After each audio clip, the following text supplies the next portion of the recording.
Morning students. आज आपल्याला जो इथे पॉईंट बघायचा आहे तो आहे रिॲक्शन्स ऑफ फिनॉल. ओके, याच्या आधीच्या लेक्चरमध्ये जे आहे तर आपण रिॲक्शन्स ऑफ अल्कोहोल हा पॉईंट जो आहे तो तिथे बघितला होता. ओके, तर आता याच्यामध्ये आपल्याला फिनॉलचे रिॲक्शन जे आहे ते इथे बघायचे आहे. फिनॉललाच म्हणत असतात कार्बोलिक ऍसिड. ओके, आता हा जो फिनॉल आहे हा फिनॉल मधला तिथे अरोमॅटिक रिंगला अटॅच असलेला जो OH ग्रुप आहे त्याला आपण फिनॉलिक ग्रुप म्हणू शकतो.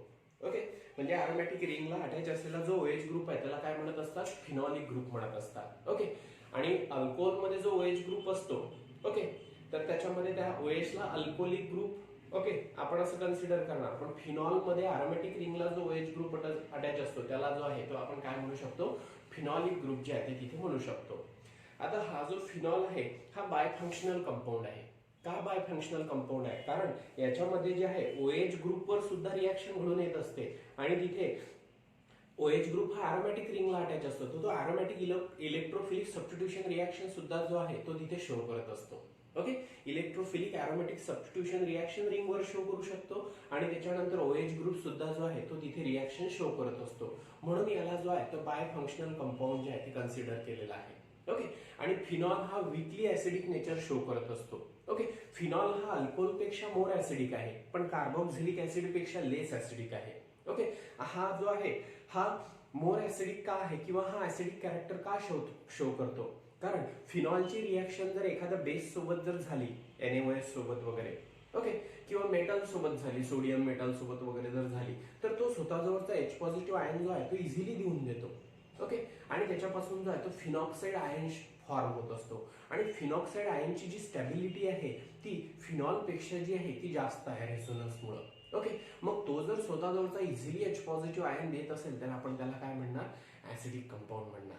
ओके, असं कुठलाही कंपाऊंड जो स्वतःजवळचा H पॉझिटिव्ह आयन देत असतो त्याला काय म्हणत असतात, फिनॉल, त्याला काय म्हणत असतात, ऍसिड म्हणत असतात. आणि फिनॉल हा काय आहे, हा वीकली ऍसिडिक कंपाऊंड आहे. ओके, आता याच्यामध्ये आता ते ऍसिडिक नेचर ऑफ फिनॉल आपण डिटेलमध्ये जे आहे ते नंतर बघणारच आहे. ओके, तर आता याच्यामध्ये रिॲक्शन आपल्याला जे आहे ते व्यवस्थित वन बाय वन बघायचे आहे. तर त्याच्यामध्ये पहिली जी रिॲक्शन आपल्याला बघायची आहे फिनॉलची तर ती बघायची आहे reaction with zinc dust. Okay, reaction of phenol, reaction with zinc dust. Zinc powder सोबत जर आपण फिनॉलची रिॲक्शन केली तर आता याच्यामध्ये जे आहे ते कुठला कंपाऊंड फॉर्म होणार. Okay, when that phenol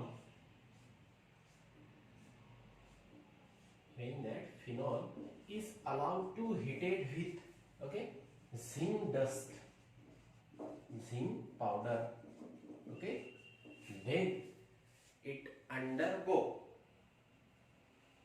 the loss of oxygen, and to form benzene. Okay, म्हणजे आता याच्यामध्ये जे आहे हा झिंक जो आहे तो त्याचा काय घडून आणून राहिलेला आहे, रिडक्शन घडून आणून राहिलेला आहे. मी काय म्हटलंय, it undergo the loss of oxygen. तर याच्यामधून जो आहे तो ऑक्सिजनचा लॉस घडून येतो आणि त्याच्यापासून जो आहे तो अरोमॅटिक रिंग बेन्झिन जो आहे तो कंपाऊंड जो आहे तो तिथे फॉर्म होत असतो. मग झिंक त्यामधला ऑक्सिजन काढण्यासाठी मदत करून राहिलेला आहे. ओके, म्हणजे हा इथे याचं रिडक्शन घडून आणून राहिलेला आहे आणि हा स्वतःचा ऑक्सिजन देऊन राहिलेला म्हणजे याचं रिडक्शन घडून येऊन राहिलेला आहे, हा रिडक्शन घडून आणून राहिलेला आहे. ओके, मग आता याच्यामध्ये जर या फिनॉलला झिंक डस्ट सोबत जर हायर टेम्परेचरवर जर हीट केलं तर हा जो झिंक आहे हा डायव्हॅलंट नेचर शो करत असतो. तर हा झिंक काय करणार, या OH ग्रुप मधला जो ऑक्सिजन आहे तो स्वतःकडे ओढून घेणार आणि ओढून घेतल्यानंतर त्याच्यापासून तयार होणार ZNO, झिंक ऑक्साईड.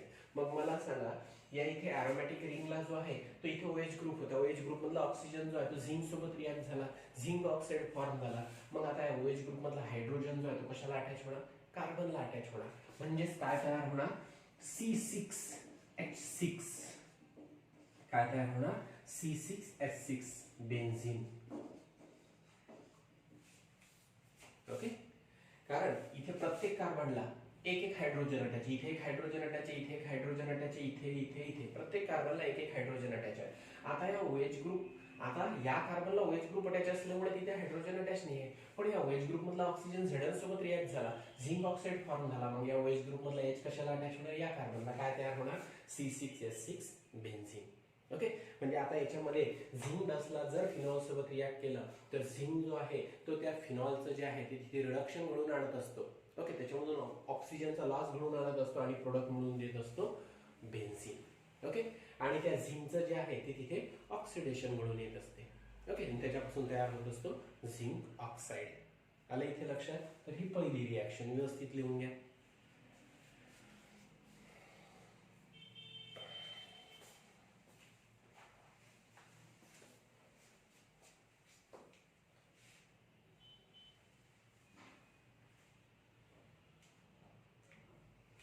ठीक आहे.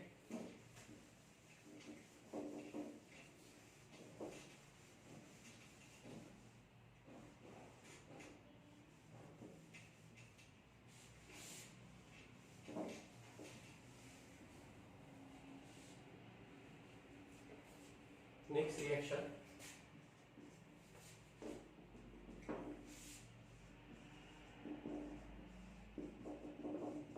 Oxidation of phenol. अगोदर कुठली बघितली? Reduction of phenol, reaction with zinc dust. Okay, तर त्याच्यामध्ये फिनॉल मधून ऑक्सिजन निघून गेला होता म्हणून काय म्हटलं होतं मी त्याला? Reduction of phenol. इथे जे आहे ते ऑक्सिडेशन ऑफ फिनॉल. ओके, आता हा जो फिनॉल आहे, फिनॉलला जर आपण क्रोमिक ऍसिड सोबत जर रिॲक्ट केला, ओके, क्रोमिक ऍसिड सोबत जर त्याला रिॲक्ट केलं किंवा ऍसिडिफाईड सोडियम डायक्रोमेट सोबत जर त्याला रिॲक्ट केलं तर त्याचं जे आहे ते तिथे ऑक्सिडेशन घडून येते आणि त्याच्यापासून जो आहे तो तिथे डायकीटोन फॉर्म होत असतो. ओके, त्याला म्हणत असतात बेन्झोक्युनोन. ओके, BENZOQUINON, बेन्झोक्युनोन जो आहे तो तिथे फॉर्म होत असतो आणि तो जो आहे तो कॉन्जुगेटेड डायकीटोन फॉर्म होत असतो तिथे. ओके, मग आता याच्यामध्ये कॉन्जुगेटेड डायकीटोन कशाला म्हणतात, बेन्झोक्युनोन कशाला म्हणत असतात, ओके, डायकीटोन कशाला म्हणत असतात, तर आता त्याच्यासाठी आपण जे आहे ते पहिली इथे रिॲक्शन बघू. ओके, तर आता हा जो आहे हा आहे फिनॉल. ओके, याची रिॲक्शन मी कोणासोबत म्हटलेलं आहे तुम्हाला? इथे ऑक्सिडायझिंग एजंट सोबत. ओके, एकतर क्रोमिक ऍसिड किंवा Na2Cr2O7H2SO4. ओके, याला काय म्हणणार आपण इथे? Acidified sodium dichromate. जसं K2Cr2O7 तसंच Na2Cr2O7 हा sodium dichromate. Okay, K2Cr2O7 potassium dichromate. ऍसिडच्या फेजमध्ये म्हणजे डायल्यूट H2SO4 इथे जो आहे तो इथे डायल्यूट H2SO4 जो आहे तो इथे घेत असतात म्हणून या मिक्सचरला काय म्हणणार आपण इथे? Acidified sodium dichromate.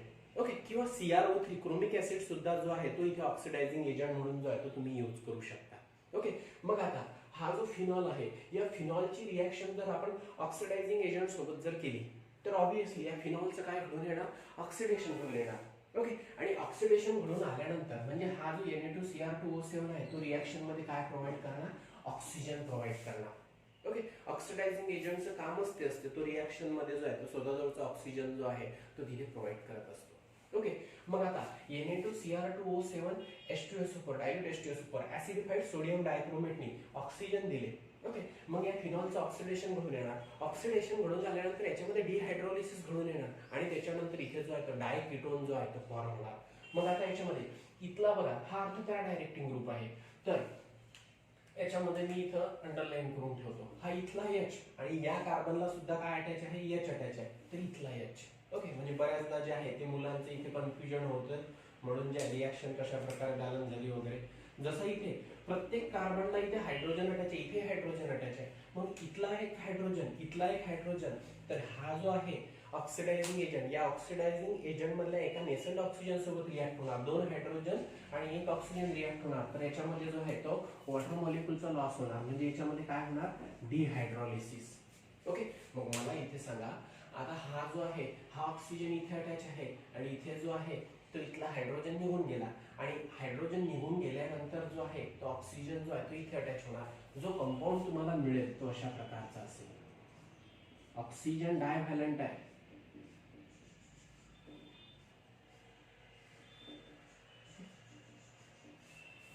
अशा प्रकारचा कंपाऊंड जो आहे तो तिथे फॉर्म होणार. ओके, आला इथे लक्षात? हा जो कंपाऊंड कंपाऊंड आहे याला काय म्हणणार आपण इथे, बेन्झोक्विनॉल. ओके, म्हणजे काय म्हणून लक्षात आलं असेल रिएक्शन कशा प्रकारे बॅलन्स केलेली आहे आपण. इथे जे आहे Na2Cr2O7 मधले जे 2 ऑक्सिजन आहेत त्यापैकी एक ऑक्सिजन जो आहे तो या OH ग्रुप मधल्या हायड्रोजन आणि OH ग्रुपचं जी पॅरा पोझिशन आहे तिथून जी पॅरा पोझिशन आहे ते पॅरा पोझिशन वरचा हायड्रोजन, तो हायड्रोजन आणि हा हायड्रोजन या ऑक्सिजन सोबत रिॲक्ट होणार, H2 फॉर्म होणार, डिहायड्रोलिसिस घडून येणार. मग त्याच्यानंतर एक ऑक्सिजन जो आहे तो पॅरा पोझिशनला इथे अटॅच होणार. ऑक्सिजन डायव्हॅलंट आहे का, इथे जो आहे तो डबली बॉन्डेड ऑक्सिजन अटॅच होणार. इथे जो आहे तो इथे इलेक्ट्रॉनचं इथलं डिलोकलायझेशन झाल्यानंतर ओके, तर इथे सुद्धा जो आहे तो डबली बॉन्डेड ऑक्सिजन जो आहे तो तिथे अटॅच असेल. मग आता याच्यामध्ये जो आहे तो असा कंपाऊंड मिळेल, याला म्हणणार आपण इथे डायकीटोन. हा C डबल बॉन्ड ग्रुप, हा C डबल बॉन्ड ग्रुप, हा डायकीटोन आहे. या कंपाऊंडला काय म्हणत असतात, बेन्झोक्विनोन.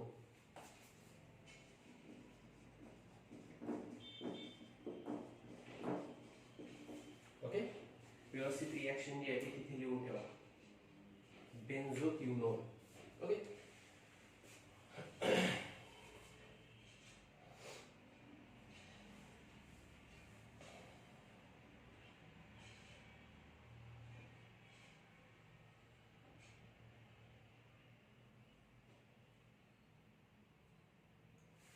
आला इथे लक्षात. Next reaction. ओके, रिएक्शन कशा प्रकारे बॅलन्स झाली लक्षात आलं ना. ओके, म्हणजे या OH ग्रुप मधला एक हायड्रोजन, पॅरा पोझिशनचा एक हायड्रोजन आणि इथला ऑक्सिजन ऍज H2 म्हणून निघून गेला. ओके, त्याच्यानंतर हा जो ऑक्सिजन आहे तो इथले इलेक्ट्रॉन जर इथे शिफ्ट झाले तर डबली बॉन्डेड ऑक्सिजन जो आहे तो तिथे अटॅच असेल. ओके, किंवा त्याच्यानंतर इथले याच्यावर जो आहे जेव्हा हायड्रोजन हा निघून जाईल तर त्याच्यावर 3 लोन पेअर राहतील, ऑलरेडी 2 लोन पेअर, अजून एक लोन पेअर येणार. तर मग आता इथे जे आहे म्हणजे आता याच्यामध्ये सांगायचं झालं तर कशा प्रकारे. ओके ओके, आता इथे काय आहे, ऑक्सिजन. मी पहिले इथे जे आहे ते बॉन्डिंग मेन्शन करतो. ओके, मग आता याच्यामध्ये बघा इथला H पॉझिटिव्ह आहे निघून जाणार, बरोबर आहे. मग आता याच्यामध्ये ऑक्सिजनवर लोन पेअर किती राहतील, 3. ओके, तर इथला जो आहे हायड्रोजन निघून जाणार, बरोबर आहे. मग आता याच्यामध्ये जे आहे इथला हायड्रोजन जर निघून गेला तर इथले जे बॉन्डेड इलेक्ट्रॉन आहेत ते इथे शिफ्ट होणार. ओके, मग या कार्बनची व्हॅलन्सी जी आहे ती इथे काय, इथे किती होणार. ओके, तर हा जो कार्बन आहे तो तिथे पेंटाव्हॅलंट होणार, मग इथले जे बॉन्डेड इलेक्ट्रॉन आहेत ते इथे शिफ्ट होणार. ओके, किंवा त्याच्यानंतर तुम्ही जे आहे ते असं कन्सिडर केलं तरी चालेल, इथले जे बॉन्डेड इलेक्ट्रॉन आहे ते इथे शिफ्ट होणार आणि इथले जे बॉन्डेड इलेक्ट्रॉन आहे ते इथे शिफ्ट होणार. ओके, म्हणजे आता याच्यामध्ये म्हणजे जास्त कॉम्प्लिकेटेड न दाखवता किंवा त्याच्यानंतर एवढे मोठे रेझोनेटिंग स्ट्रक्चर न दाखवता तुम्ही अशा प्रकारे शिफ्टिंग दाखवली तरी चालेल. इथले जी लोन पेअर आहे ती इथे शिफ्ट होणार, इथे डबल बॉन्ड तयार होणार. ओके, आणि ऑक्सिजनवर 2 लोन पेअर राहणार, बरोबर आहे. मग हा जो इथले जे पाय बॉन्डेड इलेक्ट्रॉन आहे ते इथे शिफ्ट होणार. ओके, मग आता ह्याच्यामध्ये या कार्बनची व्हॅलन्सी 5 होणार कारण इथे सुद्धा हायड्रोजन अटॅच आहे, बरोबर आहे. मग आता त्याच्यानंतर इथला हायड्रोजन निघून गेल्यानंतर इथले जे पाय बॉन्डेड इलेक्ट्रॉन आहे ते इथे शिफ्ट होणार. मग आता याच्यामध्ये हा हायड्रोजन तर इथून निघून गेलेला आहे H पॉझिटिव्ह आयन म्हणून, मग हे जे इलेक्ट्रॉन आहे ते जर इथे शिफ्ट झाले, ओके, तर मग आता याच्यामध्ये जो इथे सुद्धा जो आहे तो डबल बॉन्ड फॉर्म होणार, डबल बॉन्डेड जो आहे तो तिथे ऑक्सिजन अटॅच होणार. Okay,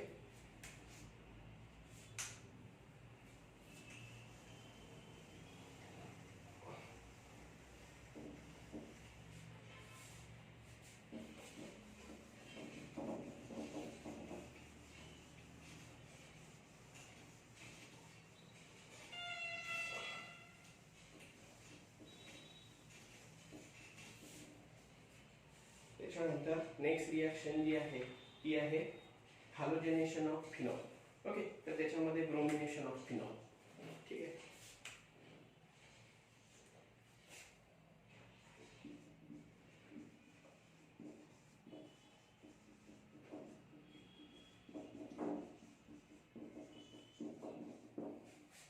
हॅलोजनेशन of phenol.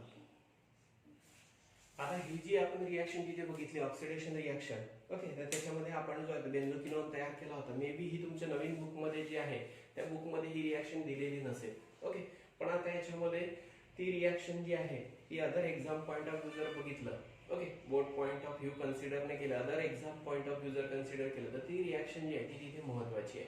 ओके, कारण फिनॉलचं जर रिडक्शन झालं तिथे तर त्याच्यापासून जो आहे तो अरोमॅटिक कंपाऊंड बेन्झीन फॉर्म होत असतो आणि फिनॉलचं जर तिथे ऑक्सिडेशन झालं तर तिथे डायकिटोन म्हणजेच बेन्झोक्विनॉन जो आहे तो फॉर्म होत असतो. ओके, आता बेन्झोक्विनॉन फॉर्म होत असताना तिथे डबल बॉन्ड ऑक्सिजन कसा फॉर्म होतो तर तिथे इलेक्ट्रॉनची जी आहे ती तिथे बघायची कशा प्रकारे ऍडजस्टमेंट झालेली आहे, डिलोकलायझेशन कसं घडून आलेलं आहे. मी तुम्हाला अतिशय शॉर्टकट मध्ये तिथे सांगितलं होतं. ओके, पण आता इथे डबल बॉन्ड ऑक्सिजन कसा फॉर्म झाला ते जर तुम्ही तिथे तिथला हायड्रोजन निघून गेल्यानंतर जर बघितलं तर कुठले इलेक्ट्रॉन तिथे डबल बॉन्ड फॉर्मेशन मध्ये इन्व्हॉल्व झाले असतील तर ते तुमच्या लक्षात येईल. ओके, तर आता याच्यामध्ये ऑक्सिडेशन वरून काय तयार होत असतो, बेन्झोक्विनॉन. रिडक्शन झालं तर काय फॉर्म होत असतो, बेन्झीन फॉर्म होत असतो. आता आपल्याला त्याचं काय करायचं आहे, हॅलोजिनेशन करायचं आहे. हॅलोजिनेशन करायचं आहे त्याच्यामधलं आपल्याला इथे बघायचं आहे ब्रोमिनेशन. ओके, काय बघायचं आहे हॅलोजिनेशन मध्ये, ब्रोमिनेशन. ओके, आता याच्यामध्ये हा जो फिनॉल आहे या फिनॉलची रिॲक्शन जर आपण आता ब्रोमीन सोबत जर केली, ओके, Br2 सोबत जर केली in presence of CS2, okay, तर आता याच्यामध्ये या CS2 ला काय म्हणत असतात, कार्बन डायसल्फाइड किंवा क्लोरोफॉर्मच्या प्रेझेन्स मध्ये CCl4 च्या प्रेझेन्स मध्ये जर इथे रिॲक्शन जर केली तर त्याच्यापासून ऑब्विसली आर्थोफिनॉल आणि त्याच्यानंतर जो आहे आर्थोब्रोमोफिनॉल आणि त्याच्यानंतर जो आहे पॅराब्रोमोफिनॉल जो आहे तो फॉर्म होणार. ओके, कारण आता याच्यामध्ये जे आहे ते तुम्हाला माहिती आहे. ओके, फिनॉल मधला जो OH ग्रुप आहे तो काय आहे, ऍक्टिव्हेटिंग आर्थोपॅरा डायरेक्टिंग ग्रुप आहे. मग तो ऍक्टिव्हेटिंग आर्थोपॅरा डायरेक्टिंग ग्रुप असल्यामुळे इलेक्ट्रोफिलिक सबस्टिट्यूशन रिॲक्शन जर त्याच्यावर जर घडून आली तर ऑब्विसली जो आहे तो Br आर्थो आणि पॅरा पोझिशनला जो आहे तो तिथे अटॅच होणार. बट लो टेम्परेचरला आणि हायर टेम्परेचरला वेगवेगळ्या रिॲक्शन तो शो करत असतो. तर आता आपण इथे जे आहे ते पहिले बघणार आहे लो टेम्परेचरवर रिॲक्शन जी आहे ती तिथे बघणार आहे आणि त्याच्यानंतर जी आहे ती सॉल्व्हंट कुठलं, CS2 किंवा CCl4 या सॉल्व्हंटच्या प्रेझेन्स मध्ये. वेगवेगळे सॉल्व्हंट असले तर वेगवेगळे प्रोडक्ट जे आहेत ते तिथे फॉर्म होत असतात. ओके, मग आता हा जो फिनॉल आहे त्याला जे आहे ते आपण ब्रोमीन सोबत रिॲक्ट केलं.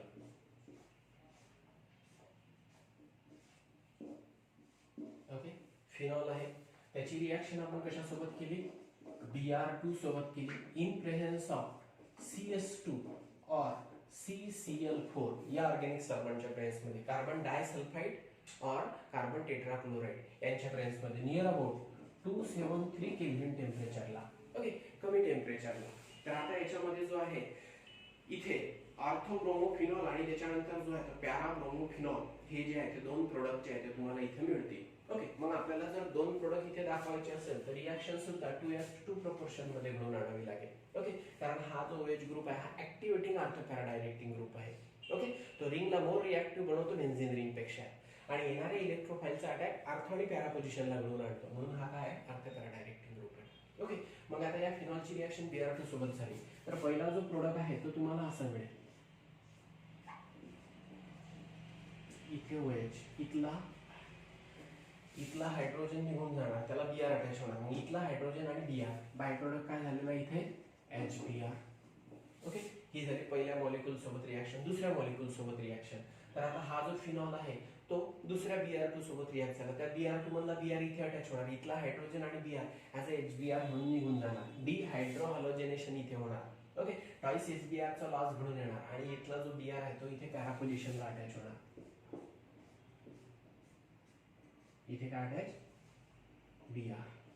ओके, आणि इथे काय अटॅच आहे, OH.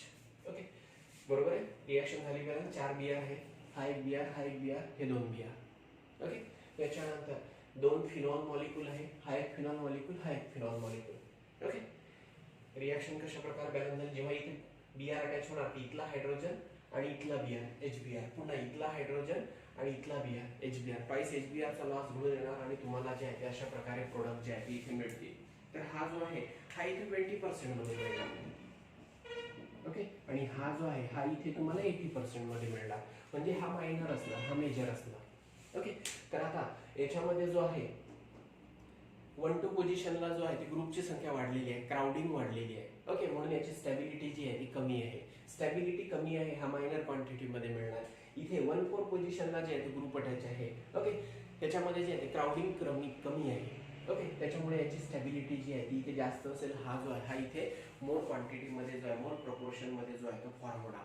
याला काय म्हणणार आपण इथे? ऑर्थोब्रोमोफिनॉल. ऑर्थो पोझिशनला बीआर अटॅच आहे, ऑर्थोब्रोमोफिनॉल. आणि याला काय म्हणणार आपण? याला पॅराब्रोमोफिनॉल. ओके, तर आता याच्यामध्ये जे आहे अशा प्रकारचे प्रोडक्ट जे आहेत ते तिथे मिळत असतात. जेव्हा फिनॉलची रिॲक्शन ब्रोमीन सोबत घडून येत असते, CS2 और CCl4 या ऑर्गॅनिक सॉल्व्हंटच्या प्रेझेन्समध्ये, ओके, तर त्याच्यामध्ये ऑर्थोब्रोमोफिनॉल आणि पॅराब्रोमोफिनॉल असे जे आहेत दोन कंपाऊंड जे आहेत ते फॉर्म होत असतात. त्यातला पॅराब्रोमोफिनॉल जो आहे तो तिथे मेजर प्रोडक्ट असतो. ओके, इथे मी लिहून ठेवतो. प्रपोर्शन तसं लिहिलेलं त्याच्यावरून लक्षात आलं असेल. तर हा मायनर, ओके, आणि हा major. Okay, because of crowding and stability. आलं इथे लक्षात? ठीक, लिहून घ्या व्यवस्थित.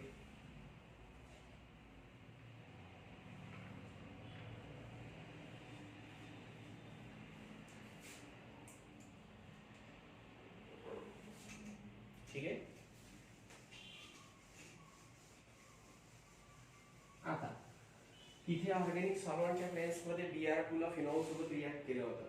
आता ब्रोमीन वॉटरची रिॲक्शन जर फिनॉल सोबत केली, ओके, कशाची रिॲक्शन म्हटलं मी इथे? ब्रोमीन वॉटरला जर फिनॉल सोबत रिॲक्ट केला,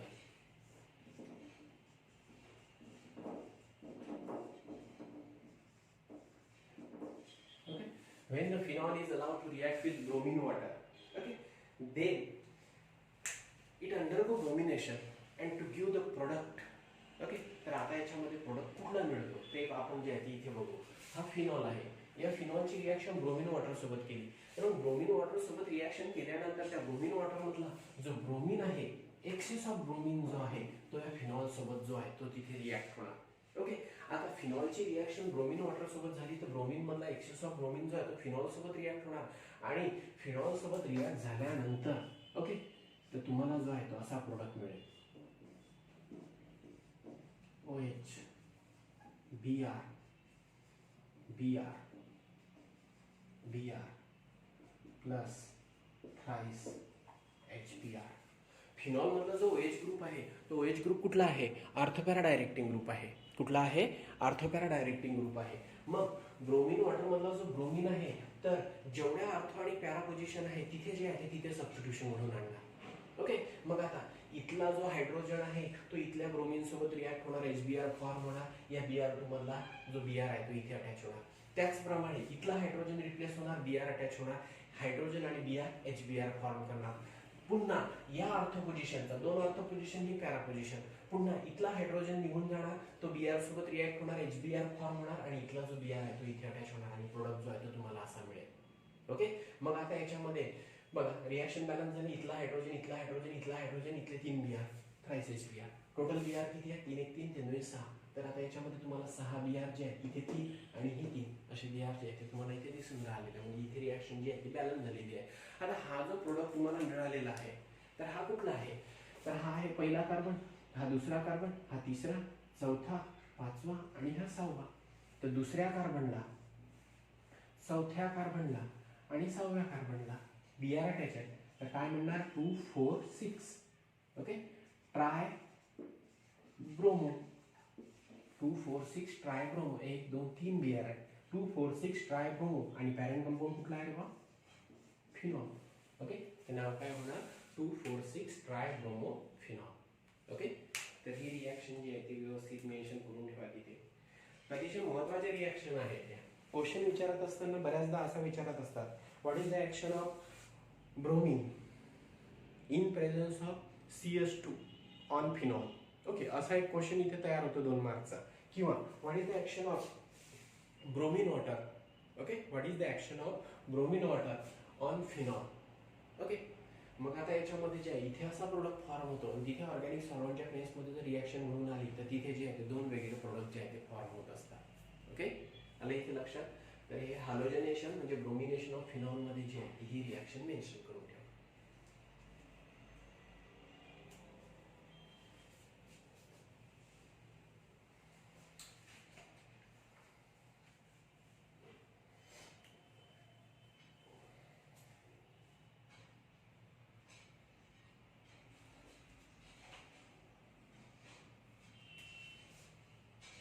झालं सर्वांचं? Okay.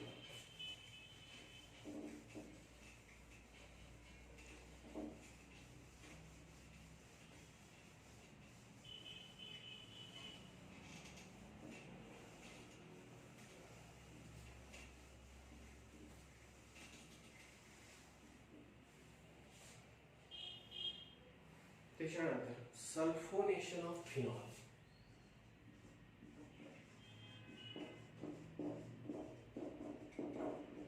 Sulphonation of phenol. Okay. आता याच्यामध्ये ब्रोमिनेशन साठी जे आहे ते आपण फिनॉलची रिएक्शन Br2 सोबत केली होती. ओके. आणि त्याच्यानंतर जर आता आपल्याला नायट्रेशन करायचं असेल तर फिनॉलची रिएक्शन जी आहे ती HNO3 सोबत करावी लागेल. ओके. सल्फोनेशन साठी जी आहे ती फिनॉलची रिएक्शन जी आहे ती आपल्याला कशासोबत करावी लागेल? H2SO4 सोबत करावी लागेल. ओके. तर आता याच्यामध्ये सल्फ्युरिक ऍसिड सोबत करावी लागेल. मग आता याच्यामध्ये फिनॉलची रिएक्शन जर आपण कॉन्सन्ट्रेट H2SO4 सोबत जर केली बट लोअर टेम्परेचरला, ओके, नियर अबाउट 298 केल्विन टेम्परेचरला जर रिएक्शन केली तर तिथे जो आहे तो एक मेजर प्रोडक्ट जो मिळत असतो तो मेजर प्रोडक्ट असतो ऑर्थोफिनॉल सल्फोनिक ऍसिड. कुठला? Orthophenol sulphonic acid. पण फिनॉलची रिएक्शन जर आपण हायर टेम्परेचरला म्हणजे नियर अबाउट 373 केल्विन टेम्परेचरला कॉन्सन्ट्रेटेड सल्फ्युरिक ऍसिड सोबत जर केली तर तिथे पॅराफिनॉल सल्फोनिक ऍसिड हा जो आहे तो तिथे मेजर प्रोडक्ट जो आहे तो मिळत असतो. ओके. म्हणजे मला आता याच्यामध्ये काय सांगायचं आहे, फिनॉल जो आहे तो वेगवेगळ्या टेम्परेचर कंडिशनला, ओके, वेगवेगळे मेजर प्रोडक्ट जे आहे ते फॉर्म करत असतो. ओके. मग आता इथे जे आहे ते आपण इथे रिएक्शन बघू, मग जे आहे ते तुमच्या तिथे व्यवस्थित जे आहे ते लक्षात येणार. मग आता मी काय म्हटलेलं आहे, पॅरेंट कंपाऊंड जो आहे तो कुठला आहे? फिनॉल. ओके. आता या फिनॉलची रिएक्शन जी आहे ती आपण इथे कशासोबत केलेली आहे? कॉन्सन्ट्रेटेड सल्फ्युरिक ऍसिड सोबत. ओके. कॉन्सन्ट्रेटेड हायड्रोजन सल्फेट सोबत केलेली आहे. ओके. ॲट रूम टेम्परेचर म्हणा किंवा नियर अबाउट 278 केल्विन टेम्परेचरला. ओके. किंवा त्याच्यानंतर तुम्ही असं म्हटलं तरी चालेल, or at room temperature when the phenol is allowed to react with sulphuric acid. Okay. At, बऱ्याचदा टेम्परेचरवरून क्वेश्चन विचारतात ना, what is the action of concentrate H2SO4 at 278 kelvin temperature, किंवा what is the 278 kelvin temperature, किंवा what is the action of concentrate H2SO4 at 373 kelvin temperature. Okay. किंवा बऱ्याचदा असं वापरतात, what is the action of concentrate H2SO4, okay, on phenol at room temperature and at higher temperature. असा question जो आहे तिथे विचारू शकतात. म्हणून मी टेम्परेचर आणि त्याच्यानंतर अशा प्रकारे कंडिशन जे आहे ते तिथे असू शकतात क्वेश्चन जेव्हा विचारतील तेव्हा, म्हणून मी जे आहे ते असं मेन्शन केलं आहे. आता याच्यामध्ये इथे जो मेजर प्रोडक्ट मिळेल तर तो कुठला असेल? ऑर्थोफिनॉल सल्फोनिक ऍसिड असेल. ओके. तर आता हा जो फिनॉल आहे याची रिएक्शन जर आपण आधी इथे कॉन्सन्ट्रेट H2SO4 सोबत जर केली 278 केल्विन टेम्परेचरला किंवा रूम टेम्परेचरला, ओके, तर आता याच्यामध्ये जो प्रोडक्ट तुम्हाला मिळेल तो अशा प्रकारचा असेल. फिनॉल सुद्धा जो आहे तो ऍसिडिक नेचर शो करत असतो आणि कॉन्सन्ट्रेट H2SO4 हा जो आहे हा इथे स्ट्रॉंग ऍसिड आहेच, बरोबर आहे. मग आता ऍसिडची रिएक्शन इथे ऍसिड सोबत आपण केलेली आहे. ओके. तर हा जो OH आहे तो त्याचा डायरेक्टिव्ह इन्फ्लुअन्स ऑफ सबस्टिट्यूएंट. ओके. म्हणजेच आता याच्यामध्ये आपण काय म्हणा, हा जो त्याचा डायरेक्शनल नेचर जो आहे तो तिथे शो करणार. ओके. मग डायरेक्शनल नेचर शो केल्यानंतर इथला जो हायड्रोजन आहे ऑर्थो पोझिशनवरचा हायड्रोजन आणि या H2SO4 मधला जो OH आहे तो रिॲक्ट होणार, डिहायड्रोलिसिस घडून येणार आणि जो प्रोडक्ट आहे तो तुम्हाला मिळेल. आता H2SO4 ला आपण असं लिहू शकतो, OH SO3H, बरोबर आहे. 2 हायड्रोजन, हा एक हायड्रोजन, 4 ऑक्सिजन, हा एक ऑक्सिजन, हे 3 ऑक्सिजन, ओके, एक सल्फर. मग आता इथे डिसोसिएशन होणार, इथला OH आणि इथला H ऍज H2 म्हणून निघून जाणार. हा जो SO3H आहे तो इथे अटॅच होणार. सल्फोनिक ऍसिड ग्रुप जो आहे तो इथे अटॅच होणार, SO3H. ओके. मग आता हा प्रोडक्ट मिळणार, इथला हायड्रोजन जिथे SO3H अटॅच झालेला तिथला हायड्रोजन आणि इथला OH ऍज H2 म्हणून निघून जाणार. ओके. डिहायड्रोलिसिस होणार. मग आता हा जो इथे प्रोडक्ट मिळालेला आहे या प्रोडक्टचं नाव काय असेल? ऑर्थोफिनॉल sulphonic acid. Okay. ऑर्थोफिनॉल,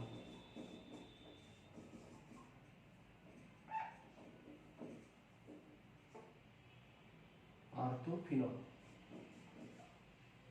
sulphonic,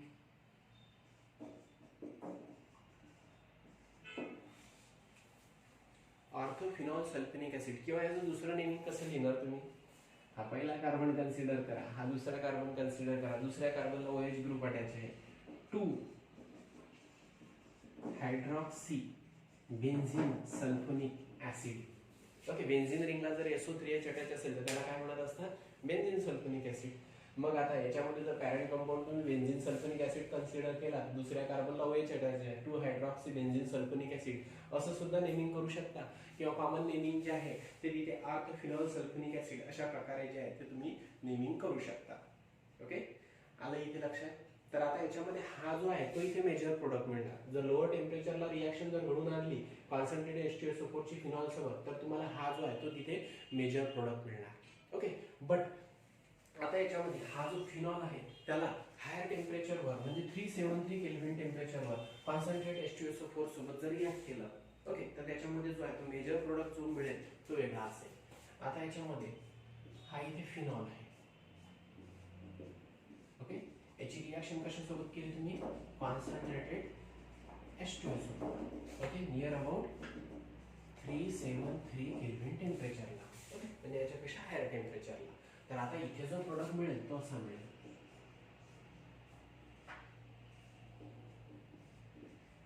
OH। आता इथे जो आहे हा SO3H अटॅच होणार, ओके, H2SO4 मधला जो SO3H आहे तो इथे पॅरा पोझिशनला अटॅच होणार, आणि H2SO4 मधला जो OH आहे, ओके, मी इथं दोघांचं जे आहे अशा प्रकारे लिहून ठेवतो, dissociation, OH negative SO3H positive, H2SO4 ला अशा प्रकारे मेन्शन करणार। तर H2SO4 मधला OH आणि इथला हायड्रोजन ऍज H2O म्हणून निघून जाणार, ओके, डिहायड्रोलिसिस इथे होणार, बाय प्रोडक्ट असेल इथे H2, आणि हा जो SO3H आहे तो जो आहे तो पॅरा पोझिशनला जो आहे तो तिथे अटॅच होणार, OH निगेटिव्ह SO3H पॉझिटिव्ह, तर SO3H पॉझिटिव्ह पॅरा पोझिशनला अटॅच होणार, पॅरा पोझिशनवरचा हायड्रोजन आणि हा OH ऍज H2O म्हणून निघून जाणार। तर तुम्हाला इथे काय मिळेल? आता इथे ऑर्थोफिनॉल सल्फोनिक ऍसिड होता, ऑब्वियसली याचं नाव काय असेल? पॅराफिनॉल सल्फोनिक ऍसिड। काय होणार? पॅराफिनॉल सल्फोनिक ऍसिड। आणि दुसरं अशा प्रकारे इथे याचं नेमिंग केलं होतं, 2 hydroxy benzene sulphonic acid. Okay, तर याचं काय होणार? 4 हायड्रॉक्सी बेन्झीन सल्फोनिक ऍसिड, कारण हा जो आहे हा इथे पहिला कार्बन, हा दुसरा, हा तिसरा आणि हा चौथा पॅरेंट कंपाऊंड जर तुम्ही बेन्झीन सल्फोनिक ऍसिड इथे जर कन्सिडर केलेला आहे तर चौथ्या कार्बनला OH ग्रुप अटॅच आहे, 4 hydroxy benzene sulphonic acid. Okay, तर याचं पण आणि याचं पण नेमिंग सारखंच असेल, फक्त सबस्टिट्यूएंट वेगवेगळ्या पोझिशनला तिथे अटॅच आहे। हा ऑर्थोफिनॉल सल्फोनिक ऍसिड आहे, हा पॅराफिनॉल सल्फोनिक ऍसिड आहे, हा 2 हायड्रॉक्सी बेन्झीन सल्फोनिक ऍसिड आहे, हा 4 हायड्रॉक्सी बेन्झीन सल्फोनिक ऍसिड आहे। ओके, तर हा जो आहे हायर टेम्परेचरवर हा प्रोडक्ट मेजर मिळत असतो, लोअर टेम्परेचरवर हा जो प्रोडक्ट आहे तो इथे मेजर मिळत असतो। ओके, आलं इथे लक्षात? तर ही रिएक्शन व्यवस्थित लिहून घ्या।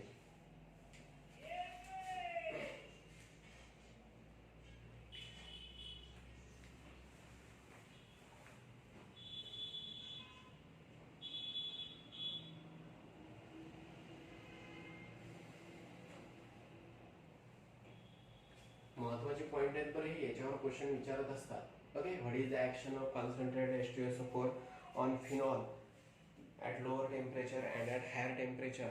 ओके, असा वर्ड वापरू शकतात, किंवा 298 केल्विन टेम्परेचर और ॲट 373 केल्विन टेम्परेचर, वेगवेगळ्या टेम्परेचर कंडिशनला जे आहे ते वेगवेगळे मेजर प्रोडक्ट मिळत असतात। तर या टेम्परेचर कंडिशनला हाच मेजर प्रोडक्ट मिळत असतो, आणि या टेम्परेचर कंडिशनला जो आहे तो इथे हाच मेजर प्रोडक्ट जो आहे तो तिथे मिळत असतो। म्हणून बऱ्याचदा जे आहे कंप्लीट द फॉलोइंग रिएक्शन मध्ये प्रोडक्ट लिहायचा असतो, तर टेम्परेचर तिथे बघायचं। ओके, टेम्परेचर चेंज झालं तर तिथे जो आहे तो प्रोडक्ट सुद्धा जो आहे तो चेंज होत असतो। आलं इथे लक्षात?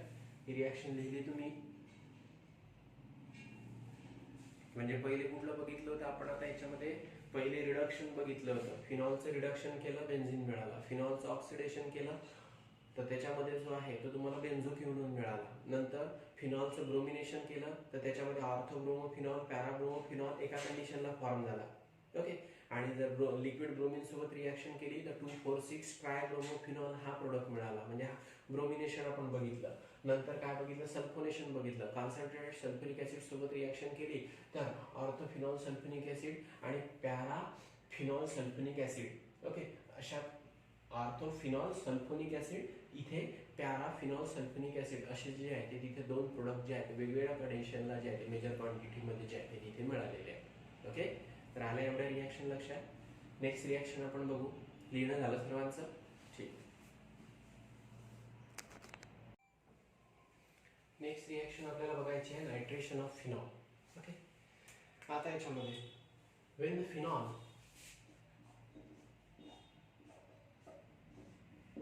is allowed to heated with concentrated HNO3, okay, in presence of concentrated H2SO4, okay, याला म्हणत असतात नायट्रेटिंग mixture. The mixture of concentrated HNO3 and concentrated H2SO4, it is called as a nitrating mixture, okay, which is used for the nitration. Okay, when the phenol is allowed to react with concentrated HNO3 and in presence of concentrated H2SO4, then it undergo nitration and to form picric acid as a product. तर याच्यामध्ये जो आहे तो इथे picric acid जो आहे तो form होत असतो. तर रिॲक्शन जी आहे इथे 1:3 प्रपोर्शन मध्ये जो आहे तो घडून येत असते. म्हणजे या कॉन्सन्ट्रेटेड HNO3 मधला एक्सेस ऑफ HNO3 जो आहे तो त्या फिनॉल सोबत जो आहे तो रिॲक्ट होत असतो. आणि फिनॉल मधला जो OH आहे तो काय आहे, आर्थो पॅरा डायरेक्टिंग ऍक्टिव्हिटिंग ग्रुप आहे. म्हणून जेवढे आर्थो आणि पॅरा पोझिशन आहे त्या आर्थो आणि पॅरा पोझिशनवर जे आहे तो तिथे HNO3 मधला जो NO2 आहे तो तिथे अटॅक करतो. ओके, आणि आर्थो आणि पॅरा पोझिशनवरचे जे हायड्रोजन आहे ते HNO3 सोबत रिॲक्ट झाल्यानंतर ऍज अ H2O म्हणून निघून जातात. ओके, आणि जेवढ्या आर्थो आणि पॅरा पोझिशन आहे त्याच्यावर जो आहे तो तिथे NO2 पॉझिटिव्ह आयन जो आहे तो नायट्रो आयन जो आहे तो तिथे अटॅच होत असतो. ओके, म्हणजे आता इथे नायट्रेशन जे आहे ती इथे आर्थो पोझिशनवर आणि पॅरा पोझिशनवर जे आहे तिथे नायट्रेशन घडून येते आणि नायट्रेशन घडून आल्यानंतर प्रोडक्ट जो आहे तो तुम्हाला तिथे पिक्रिक ऍसिड जो आहे तो मिळत असतो. आता HNO3 चं डिसोसिएशन तुम्हाला माहिती आहे, OH negative NO2 positive. Okay, after dissociation OH negative NO2 positive. इथला OH इथला H H2 म्हणून निघून जाणार. इथला H इथला OH, कारण 3 मॉलिक्यूल घेतलेले आहे. इथला H इथला OH ऍज H2 म्हणून निघून जाणार. इथला H इथला OH ऍज H2 म्हणून निघून जाणार. मग हे जे सर्व NO2 पॉझिटिव्ह आयन आहे हे इथे अटॅच होणार, इथे अटॅच होणार, इथे अटॅच होणार. ओके, तर तुम्हाला जो प्रोडक्ट आहे तो अशा प्रकारचा मिळेल. इथे OH, इथे NO2,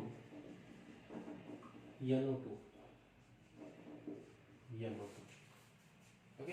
आर्थो आणि पॅरा पोझिशनवर जे आहे ते तिथे नायट्रेशन घडून येणार आणि नायट्रेशन घडून आल्यानंतर आर्थो आणि पॅरा पोझिशनला NO2 ग्रुप अटॅच होणार आणि तिथे जे आहे ते तिथे थ्राईस H2O जो आहे तो लॉस घडून येईल. कारण हे HNO3 मधला जो OH आहे तो आर्थो आणि पॅरा पोझिशनवरचे जे H पॉझिटिव्ह आयन आहे ते स्वतःकडे ओढून घेणार आणि H2O फॉर्म करणार. म्हणजे त्याच्यामध्ये डिहायड्रोलिसिस घडून येणार आणि जेवढ्या आर्थो आणि पॅरा पोझिशन आहे ओके तर तिथे जो आहे तो NO2 ग्रुप अटॅच होणार. मग आता हा जो प्रोडक्ट इथे मिळालेला आहे तर पॅरेंट कंपाऊंड आहे फिनॉल. हा पहिला कार्बन, हा दुसरा, हा तिसरा, हा चौथा, पाचवा आणि हा सहावा. तर दुसऱ्या, चौथ्या आणि सहाव्या कार्बनला NO2 ग्रुप अटॅच आहे. याला काय म्हणणार, 2,4,6 try nitro. Okay, 2,4,6 try nitro. Parent compound कुठला आहे, phenol. Okay, that 2,4,6 trinitrophenol which is commonly called as picric acid. Okay, तर आता हा जो पिक्रिक ऍसिड आहे हा एक्सप्लोजिव्ह म्हणून जो आहे तो यूज होत असतो. ओके, तर हा जो आहे या पिक्रिक ऍसिडचा यूज आहे. म्हणजे तुम्हाला युजेस ऑफ फिनॉल मध्ये दिलेला असेल. Okay, phenol is use in the preparation of picric acid. Picric acid is use as a explosive. Okay, त्याला इथे स्फोटक म्हणून जो आहे तो याचा वापर करत असतात. म्हणजे फिनॉलची रिॲक्शन एक्सेस ऑफ HNO3 सोबत जर झाली तर त्याच्यामध्ये 2,4,6 ट्रायनायट्रोफिनॉल जो आहे तो फॉर्म होत असतो, पिक्रिक ऍसिड जो आहे तो फॉर्म होत असतो. पण ही रिॲक्शन हायर टेम्परेचरला, ओके, जर रूम टेम्परेचरला जर रिॲक्शन केली म्हणजे नियर अबाउट 373 केल्विन टेम्परेचरला ही रिॲक्शन घडून येते. पण लोअर टेम्परेचरला जर रिॲक्शन केली तर HNO3 मधला NO2 जो आहे तो तिथे आर्थो आणि पॅरा पोझिशनला जो आहे तो तिथे अटॅच होतो आणि तिथे दोन डिफरंट प्रोडक्ट जे आहेत ते तिथे फॉर्म होत असतात, आर्थो नायट्रोफिनॉल आणि पॅरा नायट्रोफिनॉल. ओके, तर ही रिॲक्शन पहिले लिहून घ्या. when the phenol is heated with HNO3 in presence of concentrated H2SO4 they need undergo nitration and to form 2,4,6 trinitrophenol that will be called as a picric acid. Okay.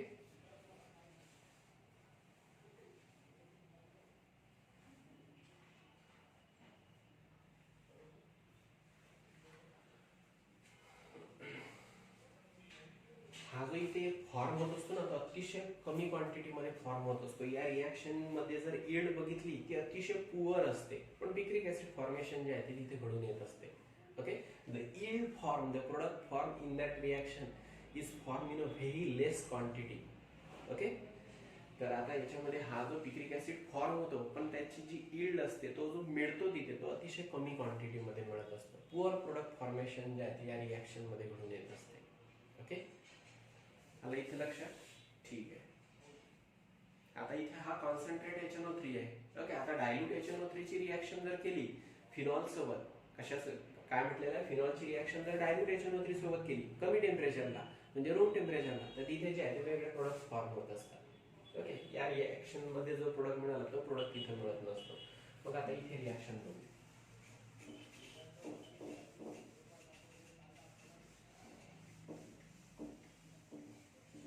Okay. आता हा phenol आहे, त्याची reaction जी आहे ती आपण कशासोबत केलेली आहे, HNO3 सोबत. ओके. पण कुठला, डायल्यूट HNO3 सोबत जी आहे ती तिथे रिॲक्शन केलेली आहे. Okay. But at room temperature, कमी टेम्परेचरला, near about 378 kelvin temperature. Okay. 378 kelvin टेम्परेचरला जर आपण तिथे रिॲक्शन केली रूम टेम्परेचरला, जर डायल्यूट HNO3, आता इथे कॉन्सन्ट्रेट H2SO4 नाही आहे, concentrate H2SO4 concentrate HNO3 plus concentrate H2SO4 which is use for the nitration. It is called as nitrating mixture. आता काय केलेलं आहे, या फिनॉलची रिॲक्शन डायल्यूट HNO3 सोबत केलेली आहे, म्हणजे याच्यामध्ये काय प्रेझेंट आहे, मोर क्वांटिटीमध्ये वॉटर प्रेझेंट आहे. ओके. हा डायल्यूट HNO3 आहे. ओके. या डायल्यूट HNO3 मग कॉन्सन्ट्रेट H2SO4 चा प्रश्नच आला नाही इथे. लोअर टेम्परेचरला नियर अबाउट 278 केल्विन टेम्परेचरला डायल्यूट HNO3 ची रिॲक्शन जर आता इथे फिनॉल सोबत केली तर आता याच्यामध्ये इथे हा OH जो आहे तो त्याचा अर्थ पॅराडायरेक्टिंग नेचर जो आहे तो शो करणार आणि दोन प्रोडक्ट जे आहेत ते इथे फॉर्म होणार. म्हणून आता इथे रिॲक्शन जी आहे ती आपल्याला इथे 2:2 प्रपोर्शन मध्ये जे आहे ते घडवून आणावी लागेल, कारण हा OH काय आहे, अर्थ पॅराडायरेक्टिंग ग्रुप आहे. OH जर अरोमॅटिक रिंगला अटॅच असेल तर तो अर्थ पॅराडायरेक्टिंग नेचर जो आहे तो तिथे शो करत असतो. पण आता याच्यामध्ये इथे या HNO3 मधला HNO3चं डिसोसिएशन कसं, OH negative NO2 positive. Dissociation झालं तर OH negative NO2 positive. 3 oxygen, हा एक ऑक्सिजन, हे 2 ऑक्सिजन, एक नायट्रोजन, हा एक नायट्रोजन, हा एक हायड्रोजन. ओके. ट्वाइस HNO3, दोन्ही HNO3चं डिसोसिएशन असंच होणार, OH negative NO2 positive, OH negative NO2 positive. Okay. मग आता याच्यामध्ये इथे हा एक प्रोडक्ट मिळणार, इथे OH, इथे NO2. ओके. आणि त्याच्यानंतर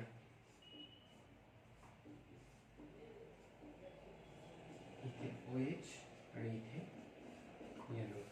ओके. मग आता याच्यामध्ये हे दोन प्रोडक्ट जे आहेत ते तुम्हाला इथे मिळालेले आहे. आता बाय प्रोडक्ट काय असेल, इथला H, इथला OH, पुन्हा इथला H, इथला OH, वॉटर मॉलिक्यूलचा लॉस घडून येणार. बरोबर आहे. याच्यामध्ये डिहायड्रोलिसिस होणार. ओके. जेव्हा हे दोन प्रोडक्ट फॉर्म होईल, यातला एक मॉलिक्यूल, यातला एक मॉलिक्यूल, हा प्रोडक्ट मिळणार, वॉटर मॉलिक्यूलचा लॉस होणार. पुन्हा यातला एक मॉलिक्यूल, यातला एक मॉलिक्यूल, ते एकमेकांसोबत रिॲक्ट होणार, हा प्रोडक्ट फॉर्म होणार. पुन्हा दुसऱ्या वॉटर मॉलिक्यूलचा लॉस घडून येणार, म्हणजे याच्यामध्ये जे आहे ट्वाइस H2 हा बाय प्रोडक्ट असेल. ओके. आणि त्याच्यानंतर हा आणि हा जो आहे तो तुम्हाला इथे प्रोडक्ट मिळणार. तर आता याचं नाव काय लिहिणार तुम्ही इथे, ऑर्थोनायट्रोफिनॉल. ओके. आणि हा जो आहे हा आहे पॅरानायट्रोफिनॉल. ओके. काय म्हटलं मी, हा आहे ऑर्थोनायट्रोफिनॉल.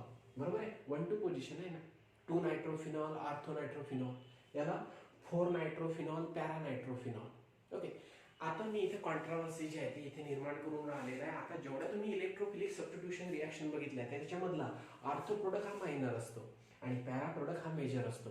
पण आता या केसमध्ये इथे हा जो आहे हा मेजर क्वांटिटीमध्ये मिळत असतो आणि हा जो आहे हा इथे मायनर क्वांटिटीमध्ये मिळत असतो. ओके. म्हणजेच काय आहे, फिनॉलची रिॲक्शन HNO3 सोबत जर केली तर त्याच्यामध्ये ऑर्थोनायट्रोफिनॉल आणि पॅरानायट्रोफिनॉल फॉर्म होत असतात. आतापर्यंतच्या जेवढ्या इलेक्ट्रोफिलिक सबस्टिट्यूशन रिॲक्शन आपण बघितलं तर त्याच्यामध्ये हा प्रोडक्ट क्राउडिंग कमी असल्यामुळे, स्टॅबिलिटी जास्त असल्यामुळे हा मेजर असतो आणि हा मायनर असतो. पण इथं रिव्हर्स आहे, तर इथे हा मेजर आहे, हा मायनर आहे. ओके, काय म्हटलेलं आहे इथे, ऑर्थो नायट्रोफिनॉल हा मेजर प्रोडक्ट आहे, पॅरा नायट्रोफिनॉल ओके 1 2 3 4 1 4 पोझिशन आहे. पॅरा नायट्रोफिनॉल हा जो आहे हा काय आहे इथे मायनर प्रोडक्ट आहे. तर याचं रिझन जे आहे ते मी तुम्हाला उद्याच्या लेक्चरमध्ये सांगणारच आहे, पण ते तुम्हाला शोधून ठेवायचं आहे.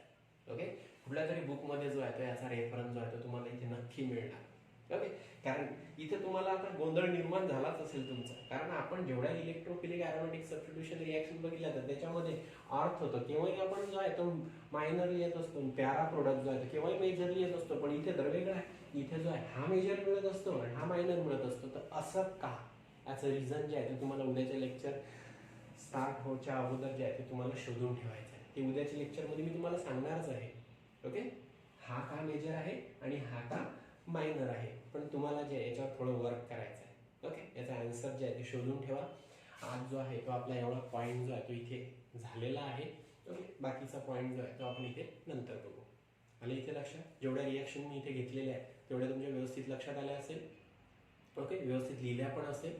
तर फक्त तुम्हाला एकच वर्क मी तुम्हाला दिलेलं आहे, तर नायट्रेशन रिॲक्शन म्हणजेच कॉन्सन्ट्रेट HNO3 सोबत रिॲक्शन झाली तर काही प्रश्नच नाही, पिक्रिक ऍसिड हा प्रोडक्ट मिळतो. पण रूम टेम्परेचरला डायल्यूट HNO3 सोबत रिॲक्शन झाली तर 2 प्रोडक्ट मिळतात. Okay, ortho nitrophenol, para nitrophenol. पण ऑर्थो नायट्रोफिनॉल हा जो आहे तो काय असतो, मेजर असतो. पॅरा नायट्रोफिनॉल जो आहे हा काय असतो, मायनर असतो. तर तो का असतो असं, ओके, याचं रिझन जे आहे ते तुम्हाला शोधायचं आहे. एवढं वर्क आहे तुम्हाला आता.